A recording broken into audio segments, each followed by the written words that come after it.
What's up, guys? Justin here with TheSketchUpEssentials.com. So in today's video, we're going to talk about how we can model a stair that turns a corner in SketchUp. Let's go ahead and just jump into it. All right, so remember that one of the tricks when modeling a stair is figuring out how many steps you need and how much space they're going to take up, right? And a lot of the time, the actual number of steps that you need is going to be governed by some kind of a code requirement or something like that. And so the first thing that I like to do is I like to figure out kind of the flat footprint of the space that I'm working in. And then I also like to figure out the vertical distance that I'm trying to cover. And so in this case, I'm trying to cover a vertical distance of 10 feet. Right here. And so the way that I like to figure the number of stairs is I like to draw a line from the top corner right here down like this. And so what that does is that allows me to use the divide functionality of SketchUp to figure out what different lengths would be if I divided this length into multiple equally spaced segments. So what you can do is you can right click and you can go to the divide function.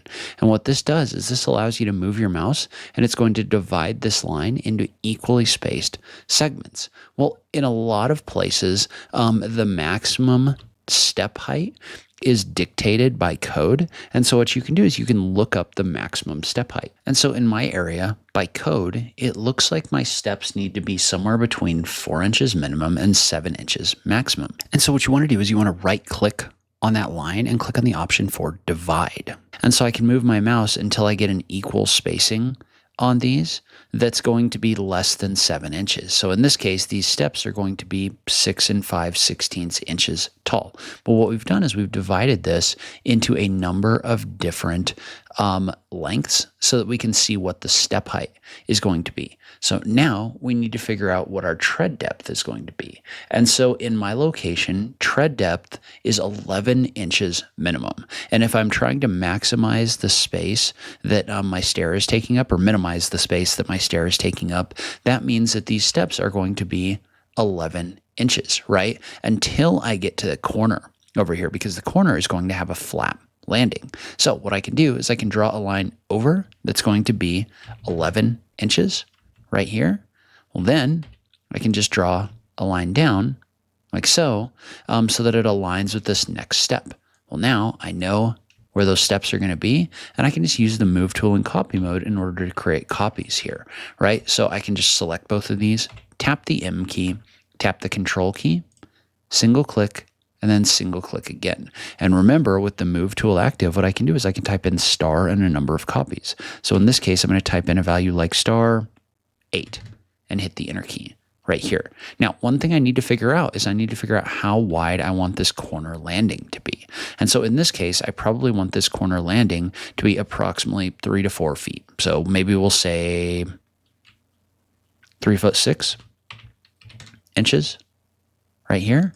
And so what I'll do is I'll draw a line up and I can figure out where that's going to be. And in this case, it's probably, instead of being 3'6", I probably just want this to be aligned with this riser right here, right? So it's going to be a little bit more than 3'6", but I can use this in order to know where my riser is going to go, right? And so in this case, I want this to have the same length over here. So one of the things that I'll do is I'll use the rotate tool in copy mode. So I'll tap Q, single click again, and then I'll tap the control key. And what that's going to do is that's going to create a rotated copy of this line over here, like so. Well, now I know where this riser is going to go. So now I've got my corner, or where this landing is going to go. So I've got a landing over here, like this.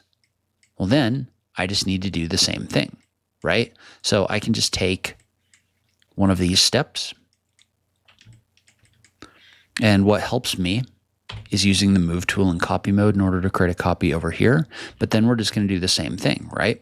So this is going to be 11 inches, like this. Then I'll just use the move tool in copy mode in order to copy this down. And I'll type in star 11 or something like that and hit the enter key. And so you can see that my stair is going to end right here, like this. And then you can erase out these additional pieces.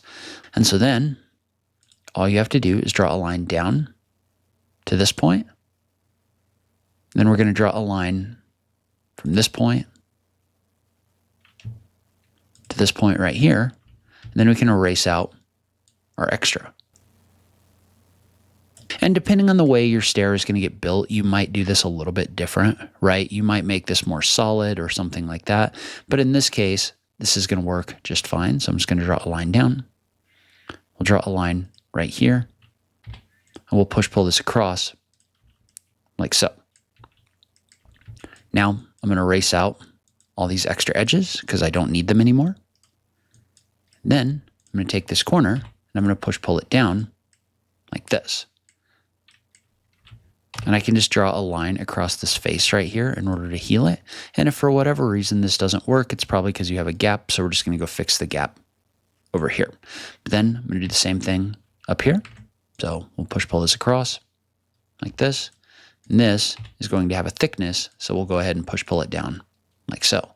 So now I have a stair in here that has the proper steps, and it also turns the corner. Now, one of the things that you can do, and it kind of depends on what you're trying to do, but if your stairs are going to have a nosing, you can use this existing geometry to your advantage in order to make this easier. So say your stair is going to have a nosing that's going to be 3/4 of an inch deep, right? So in this case, what I would do is I would pull this down, but I would tap the control key in order to go into create new face mode. When I go into create new face mode, what that does is that creates a completely new face in here. And I can say this is going to have a thickness of 3/4 of an inch. Then I'm going to tap control in order to turn that off. And then I'll pull this out 3/4 of an inch as well. And so then I can select that raw geometry. I can use the move tool in copy mode. One thing to remember about this is you want to make sure that you copy it so that it goes down into the face, not on top. Otherwise, your spacing isn't going to work properly. But then I'm going to type in ×7 or ×8 and hit the enter key like this. And then you can come back in here and erase out these extra edges. But what that does is that gives me the actual like stair nosing on top of this. So this stair looks a whole lot better. And so in this case, we would do the same thing. So we'd pull it down 3/4 of an inch. We'd pull this face out 3/4 of an inch like this.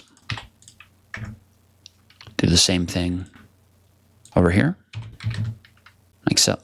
Well, now we have our corner step in here ready to go. And so this would work the same way if you had a stair that needed to be more of a U-shaped stair in here. So we would do the same thing, right? We'd divide this edge until we get a segment that's less than 7 inches. We would figure out how big we want our landing to be. So in this case, say we wanted our landing to be 4 feet. We would have a line in here, and we're just going to kind of leave this as is for right now. And then we'll draw the rest of this in later, but this is going to go out 11 inches. It's going to go down like this. And then we're just going to make this copy. We'll draw a line up to here. We'll figure out how wide we want this landing to be. So in this case, because you're probably going to have 3 to 4 feet of stair here and 3 to 4 feet of stair here, we might say that this is going to be like an 8-foot landing. So I'll draw a line across 8 feet.